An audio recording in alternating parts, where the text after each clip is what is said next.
Her boyfriend came in and shot at my baby Jazz. And we heard the gunshots in the house. So the son ran. Okay. And when I ran in the house, I couldn't get in. The mother let me in, and by that time, this girl she's on the floor. West Palm Beach police say 19-year-old Keyshawn Shaw shot and killed his estranged girlfriend late last night. You gotta go. Like, today. And Biggie. Nothing makes me scared. Do you see my hands? Do they look like they shaking to you? No. She was only 18, a hairstylist, model, college student. Ambitious, magnetic, full of life. Her name was Kelvi McCrae, and she didn't just dream of success, she lived it. From high school basketball courts to styling clients in her bedroom, Kelvi was building something. A brand, a legacy, a future. Thousands followed her on social media for her fashion tips, styling videos, her glow. But behind the ring lights and reels, there was someone watching her far too closely. Someone she once loved. Someone who didn't know how to let go. He said he had nowhere to go. So, she let him stay. Even after they broke up. Even after the control started creeping in. Slow, silent, suffocating. Even after he threatened her. Ever told a nigga that you ain't want to be with them no more? This what the fuck happened.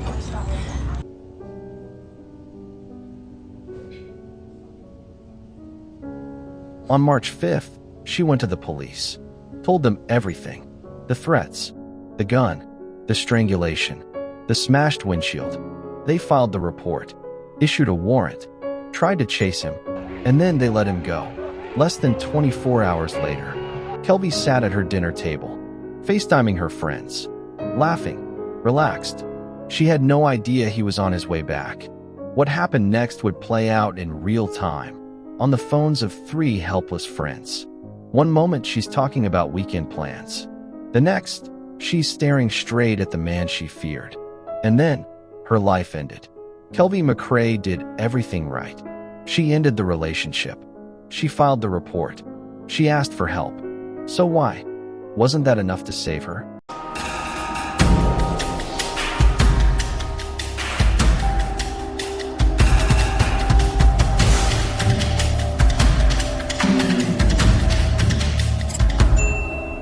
She wasn't famous yet, but in West Palm Beach, Florida, 18-year-old Kelvi McCrae stood out everywhere she went.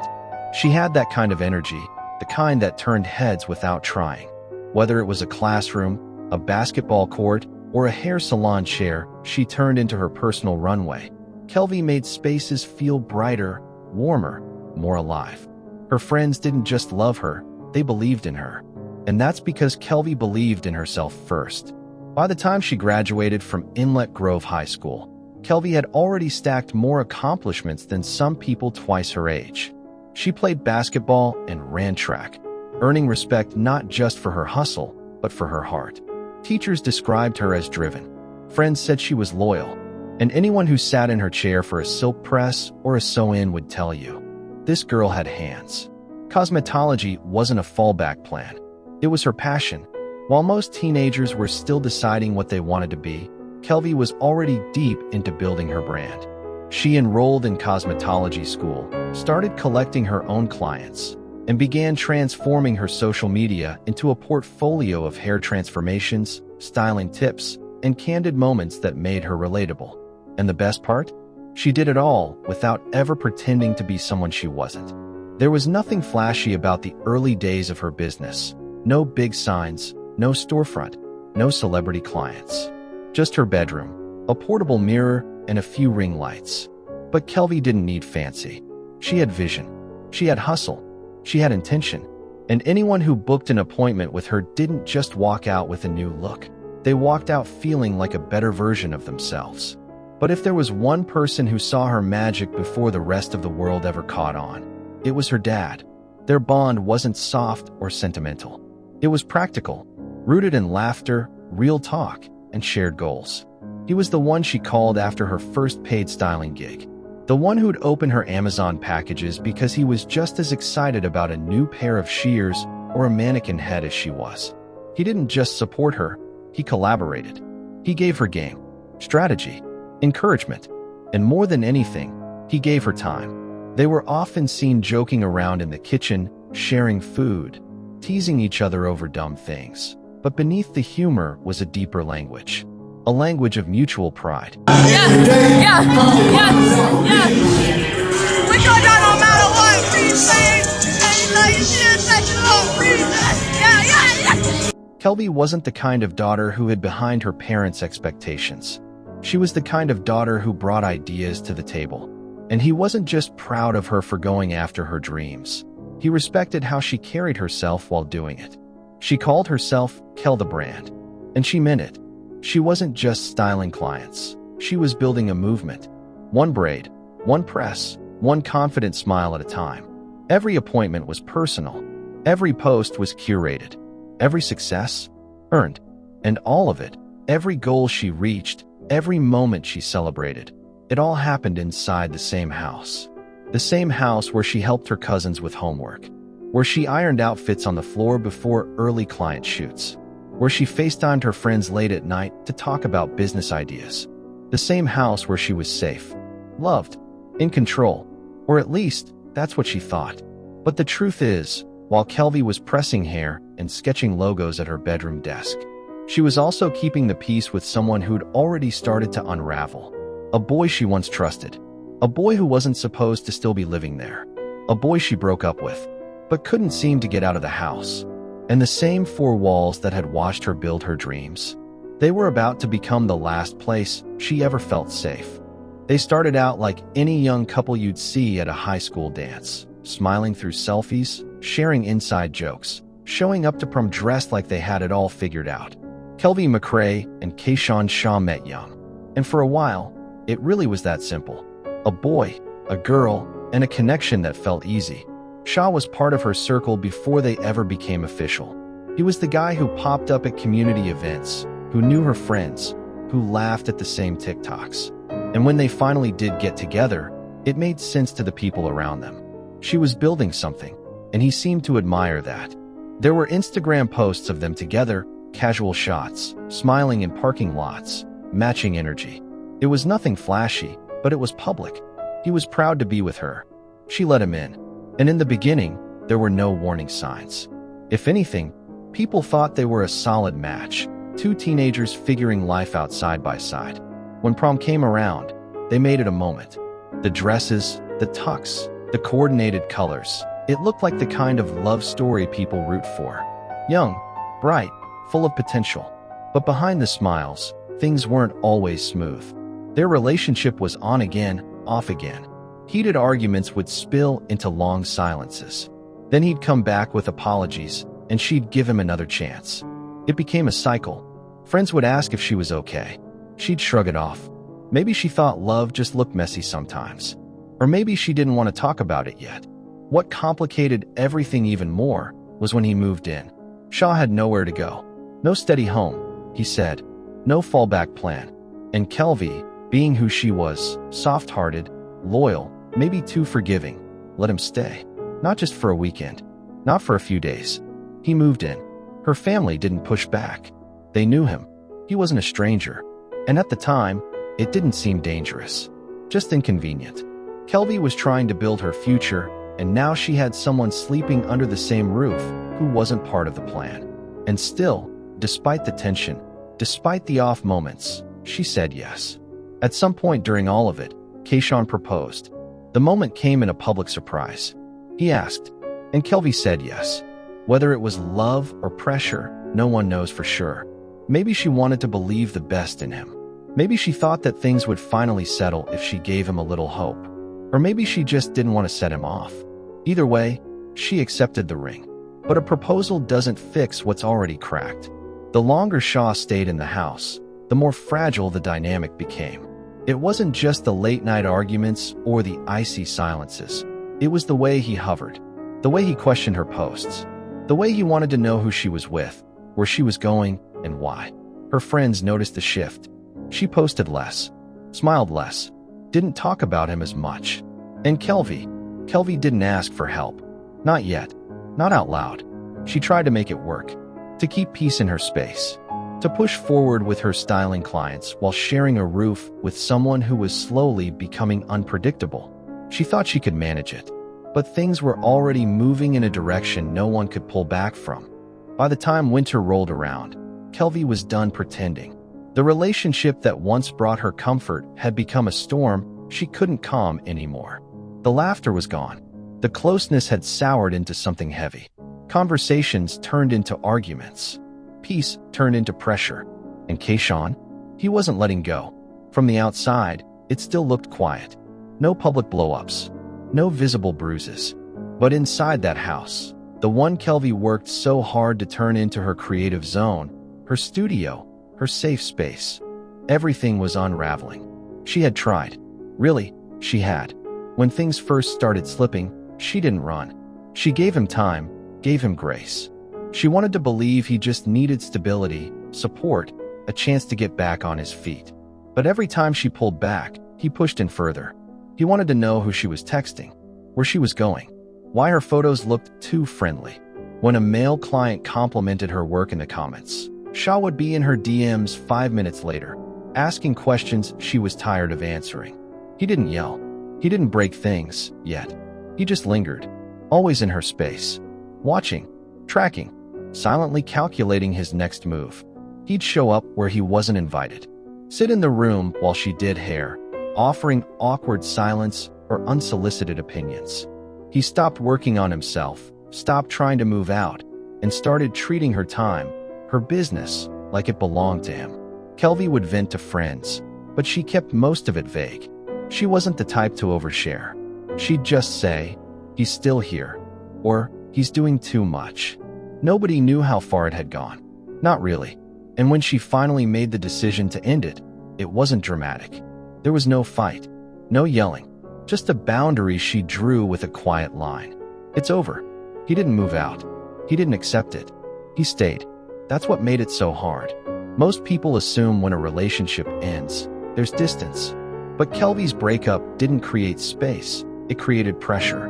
Because now she was living in the same house with someone who no longer respected her decision. Someone who still acted like they were together.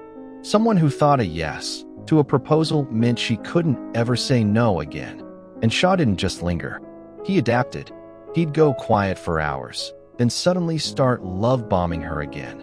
Talking about their future, playing old videos from better times, asking her to remember what they used to be. But the more he tried to pull her back in, the more she resisted. She was focused, working harder, booking more clients, cleaning up her Instagram. She was making moves for her brand, not his ego. And that, more than anything, set him off. Because it wasn't just a breakup to him. It was rejection. It was control slipping through his fingers. And he didn't know how to handle it. He'd ask why she didn't look happy anymore, why she wasn't letting him fix it. And every time she didn't give him the answer he wanted, the tension thickened. He started showing up in her personal time, walking in unannounced, interrupting Facetime calls, waiting outside when she went to work. She was still sleeping under the same roof, but it no longer felt like home. Kelvi wasn't scared, yet. She was just tired. Tired of pretending it was okay. Tired of working around his moods. Tired of trying to be polite to a person who refused to hear the word no. But that was the problem. He had stopped hearing her. And by the time she realized it wasn't just stubbornness, it was something darker. It was already too late for space, too late for silence, and almost too late for help. It all came to a head on March 5th, 2024, just one day before the end. That afternoon, Kelvi had stepped outside to her car. No cameras, no crowd, just a girl who needed air after another exhausting exchange inside the house. Sh0t had been pressing all morning, asking questions, fishing for reassurance, accusing her of seeing someone else. The same tired spiral she was done spinning in. She was trying to leave, just take a breather, maybe head out to a friend's place and reset. But as she sat behind the wheel, trying to catch her breath, she heard the door swing open. He was behind her. Again, she didn't panic at first. Maybe he just wanted to talk. Maybe he'd finally say something that made sense. But that hope vanished the second she saw the gun. He didn't say much, didn't need to. The fear in her eyes said it all. He pointed it straight at her, not in a rage, not yelling, calm, quiet, like he had all the time in the world to decide what he wanted to do with it. Then came the second hit, his hands around her throat. He grabbed her by the neck and squeezed. No build-up, no warning, just a sudden, brutal grip that made her vision blur and her mind scream for survival. She fought him off, somehow, scratched, shoved, reached for the horn, anything to break the moment. And when she finally pushed him away and scrambled back into her car, he lost it. He ran in front of the vehicle, slammed both fists on the hood, and as she tried to reverse, he leapt onto the windshield, smashing it with his bare hands. Glass fractured, her body froze, and just as suddenly, he vanished. Ever told a nigga that you ain't want to be with them no more? This what the fuck happened. Mind you, I just got my fucking car fixed. Gone before the neighbors could hear. Gone before the sirens ever sounded. But Kelvi didn't wait around this time. She went straight to the West Palm Beach Police Department and filed a formal report. It wasn't vague. It wasn't emotional. It was specific, detailed, and legally damning. She told them about the strangulation, the gun, the property damage, and most importantly, the threat. She told them he said he'd kill her if she didn't take him back. The officer on duty treated it seriously. It wasn't hard to believe her. Her voice was steady. Her story was airtight. And her fear? It wasn't loud, but it was there, tucked into every line she wrote, every pause between answers. The moment the report was filed, law enforcement moved. They reviewed her statement and quickly issued a warrant for Sh0t's arrest. The charges included aggravated assault with a firearm, domestic battery by strangulation, false imprisonment, and criminal mischief for property damage. These weren't misdemeanors. This was serious. He was now officially a wanted man. Officers began tracking him immediately. By that evening, they located his vehicle and attempted to make contact. But Sh0t wasn't going to make it easy. When they pulled up, he peeled off. A high-speed chase followed, weaving through residential streets in West Palm Beach. It lasted just under 5 miles. At one point, civilians were nearly caught in the chaos. Officers were forced to back off. The pursuit was called off, not because they lost him, but because it became too dangerous to continue without risking other lives. He got away, and for the second time that day, Kelvi was left to rely on a system that had already let him slip through its fingers. She had done everything right. She ended the relationship. She tolerated him longer than she should have. And when things crossed the line, she reported him. But as the sun set over her neighborhood that evening, he was still out there, armed, unstable, with no place to go and no plan, except, maybe, the one he hadn't said out loud yet. Kelvi didn't know where he was. Neither did police. But he knew where she was. And that was the only detail that mattered. The next day was a Wednesday night, March 6th, 2024. Kelvi was home.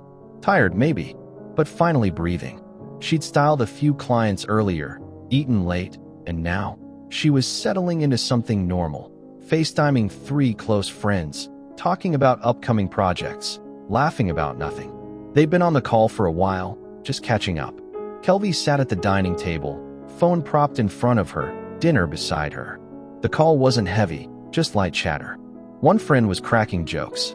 Another was teasing Kelvi about her latest Instagram story. She smiled, rolled her eyes, reached for her fork. No one was thinking about the day before. Not out loud. No one mentioned the police report, the strangulation, the gun. It was behind her. Or at least, that's what she was trying to believe. She didn't know he was outside. Didn't know he'd come back. Didn't know that, despite being wanted by police, Sh0t had found his way to the house again. He didn't break in. He didn't force the door. He had lived there. He knew how to move through that space without setting off alarms. Knew where things were, what would creak, which door was quieter.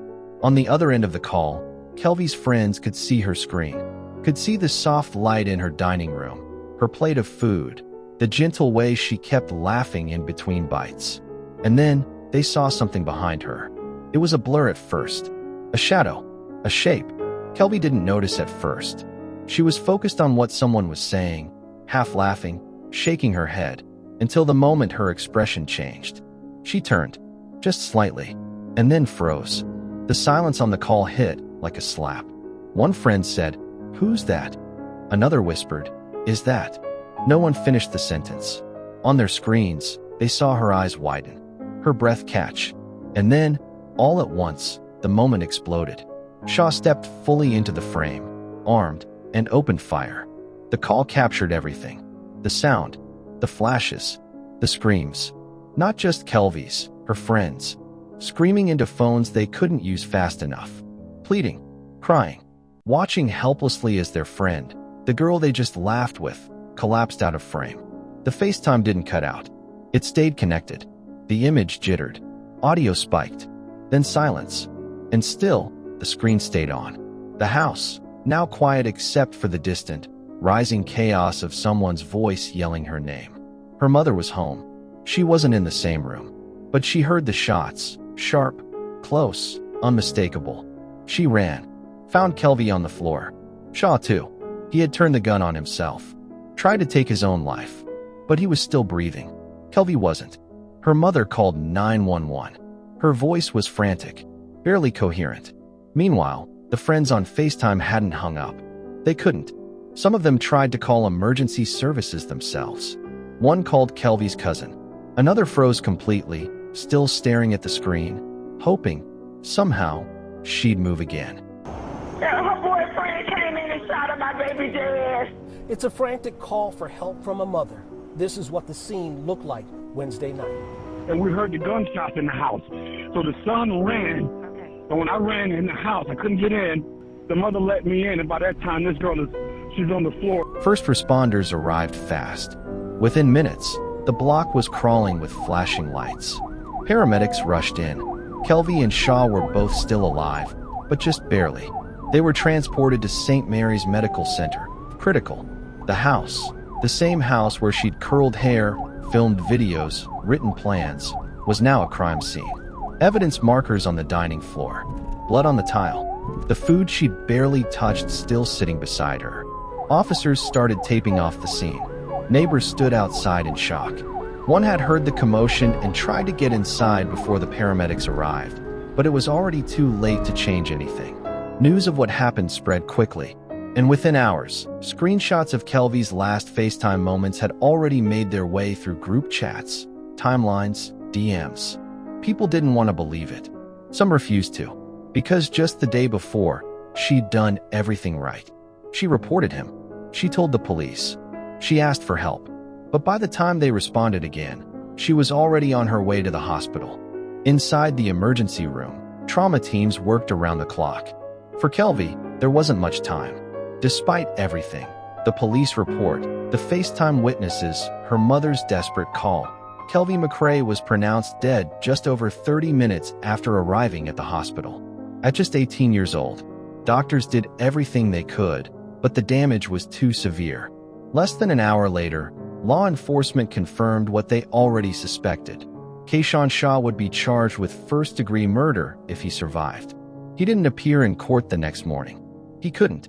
He was still in the ICU, still unconscious. And then, early that Thursday afternoon, he died. The man who couldn't let her go was now gone himself. But the wreckage he left behind was too much to settle. The news hit West Palm Beach like a gut punch. One moment, Kelvi McCrae was on Facetime, laughing, planning, alive. The next, she was gone. 18. Killed in her own home. By someone she had once trusted with everything.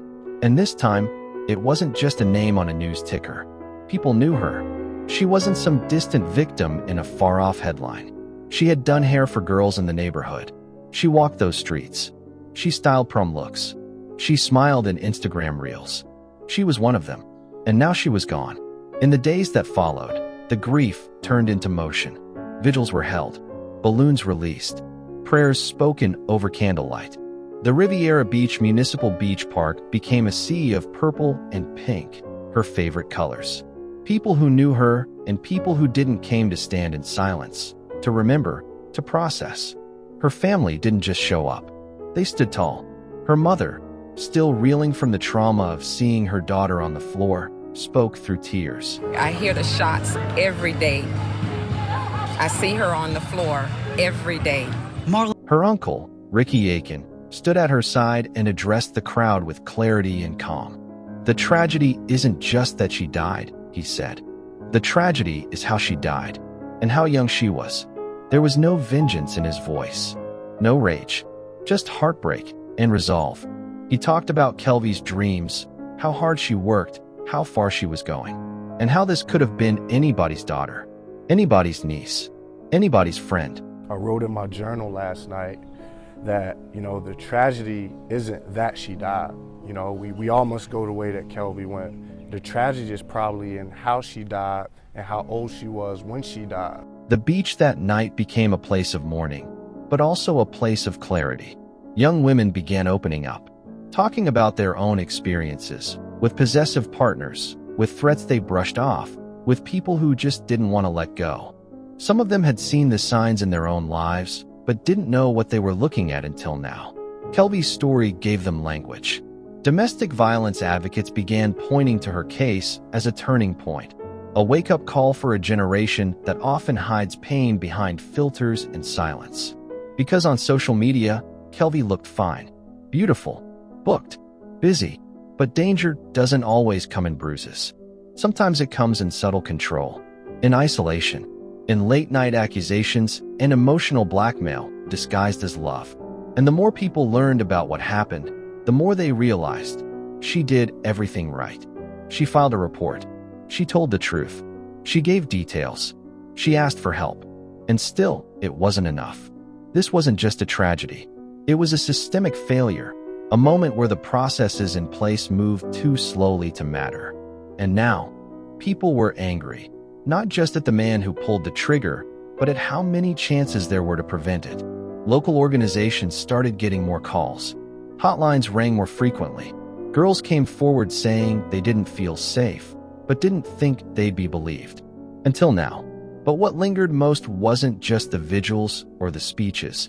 It was the quiet shift in how people started looking at relationships around them. What they were tolerating. What they were excusing. Kelvi's death made one thing heartbreakingly clear. If we wait until it's obvious, it might already be too late. Kelvi McCrae wasn't just another statistic. She was a daughter, a friend, a creator, a stylist who built confidence with every braid she laid down. A girl who turned her bedroom into a business. A light that didn't just shine, it made other people glow, too. If there's one thing her story makes painfully clear, it's this. Sometimes, doing everything right still isn't enough. Not because the survivor failed, but because the systems around them didn't move fast enough to protect them. So ask yourself, what does protection really look like? What does support really sound like? And who around you might need it right now, quietly, urgently, but too scared to say so out loud? If you or someone you love is experiencing control, threats, or abuse in a relationship, don't wait. Speak up. You are not alone. Let Kelvi's name remind us not just of what was lost, but of what we still have the power to prevent. She should have had more time. Let's make sure someone else gets to keep theirs. If this story moved you, like this video, subscribe, and turn on the notification bell so you never miss stories that matter. And if you're still here, leave a comment below. What's one sign of relationship control or abuse that more people need to recognize early? Your words could help someone more than you know.